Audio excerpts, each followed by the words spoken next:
વેગમપુરાના યુવકે વ્યાજખોરોથી કંટાળી આપઘાત કર્યો। સુરત ક્રાઇમ બ્રાન્ચે મહેસાણા હાઈવેથી વ્યાજખોરની ધરપકડ કરી વધુ તપાસ હાથ ધરી છે। આરોપી શાબીરના પિતા કુખ્યાત સટ્ટા કિંગ મસ્તુર દાદા હતા। આરોપીના ભાઈઓ નિઝામ અને મયુ અને બે પુત્રો અરશદ અને અનીશ પણ આ જ વ્યાજ અને ગાડી જમા લેવાનું કામ કરે છે। નંબર પ્લેટ વિનાની ગાડી અધર્સ સ્ટેટમાં ડુપ્લિકેટ આરસી બુકના આધારે વેચી દે છે। બુટલેગરને દારૂની ખેપ માટે ખેંચેલી ગાડી ભાડે આપે છે। શાબીરના ભાઈ મયુના જુગારધામ પર હાલમાં જ એસએમસીએ રેડ કરી હતી। ખેંચેલી ગાડી આરટીઓમાંથી ચોરાયેલી કોરી અને જૂની આરસી બુક પર નામ ફેર કરીને વેચી દેતા હોવાની વાતો પણ નકારી શકાતી નથી। ઝેર પીનાર વ્યક્તિની પણ બે બાઇક વ્યાજમાં જબરદસ્તી કબજે લઈ વેચી નાખી હતી। જુગારમાં હારનારાઓને પણ સ્થળ પર એક દિવસના ₹1000ના વ્યાજે રૂપિયા આપતા હતા અને ઉઘરાણીમાં શાબીર નિઝામ પુત્રો પણ પાછળ પડતા હતા। બલેશ્વરમાં રહેતી પતિના ઘર અને બહેનને ત્યાં પણ દસ્તાવેજો ગાડી છુપાવી હોઈ શકે।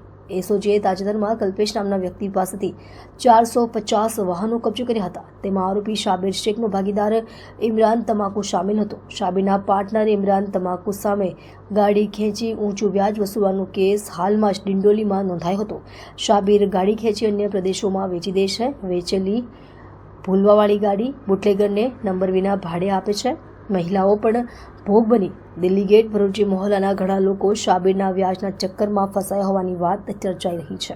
વિસ્તારમાં ગઈ તારીખ 22/11/2024ના રોજ એક ગુલામભાઈ ખ્વાજા મિયા ઇસ્માઇલભાઈ શેખે પોતાની આર્થિક પરિસ્થિતિ કંટાળીને ઊંચા વ્યાજે લોકો પાસેથી પૈસા લીધા હોય એના કારણે એમને દવા પીને આત્મહત્યા કરવાની કોશિશ કરી હતી અને એ સારવાર દરમિયાન એમનું મૃત્યુ નીપજ્યું હતું। જે બાબતે મૈધરપુરા પોલીસ સ્ટેશનમાં શાબીર ગુલામ મુસ્તુફા શેખ વિરુદ્ધ આપઘાતના દુષ્પ્રેરણનો એક ગુનો દાખલ કરવામાં આવ્યો હતો અને આ માણસે વ્યાજના ચક્કરમાં આવીને આમનેથી સુસાઇડ કરવું પડ્યું હતું। જે અનુસંધાને શાબીર ગુલામ મુસ્તુફા શેખ વોન્ટેડ હતો અને એની તપાસ ચાલતી હતી। ગઈકાલે લેટ નાઇટના ક્રાઇમ બ્રાન્ચની ટીમે એને મહેસાણા મીરાદાતાર ઉનાવા મીરાદાતારની દરગાહ પાસેથી પકડી પાડ્યો છે અને એની પૂછપરછ દરમિયાન અન્ય 6 વાહનો 4 મોટરસાઇકલ અને 2 કાર કબજે લેવામાં આવી છે।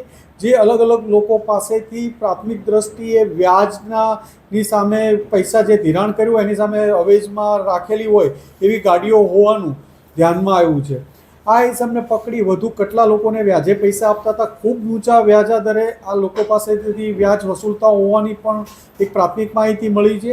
એટલે આના ચક્કરમાં કેટલા આના વ્યાજના ચક્કરમાં લોકો ફસાયેલા છે એની એક તપાસ ચાલે છે અને આ માણસે સુસાઇડ કર્યું છે તો એને કેટલા ટાઈમથી એની પાસેથી પૈસા લીધેલા હતા, કેટલું વ્યાજ ચૂકવી શક્યા છે એ બાબતે પણ તપાસ કરી રહ્યા છીએ।